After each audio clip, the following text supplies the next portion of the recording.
খুব হিসাব করে বাপ মায়ের সাথে কথা বলবেন, কোনোদিন জোরে কথা বলবেন না, ঝাঁকি দিয়ে কথা বলবেন না। মরার পরে অনেক স্বাদ হবে মায়ের সাথে ভালো আচরণ করার, কিন্তু আর মাকে ফেরত পাওয়া যাবে না। বাপের মরার পরে অনেক স্বাদ হবে তার সাথে ভালো আচরণ করার, কিন্তু মরার পরে আর স্বাদ হবে না।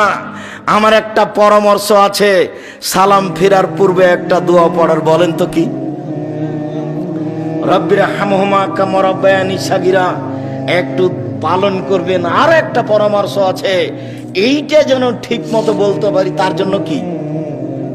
2 রাকাত সালাত। আব্দুল্লাহ বক্তব্যের এক পর্যায়ে বলছিল শেষের দিকে, প্রত্যেকটা কাজের জন্য 2 রাকাত সালাত, বিপদের জন্য 2 রাকাত সালাত, কিছু চাইবেন তার জন্য 2 রাকাত সালাত, কোনো বিপদে পড়েছেন তার জন্য 2 রাকাত সালাত, সমস্যা তার জন্য 2 রাকাত সালাত, সব জায়গাতে 2 রাকাত সালাত দিয়ে কাজ। পৃথিবীর মানুষ আল্লাহর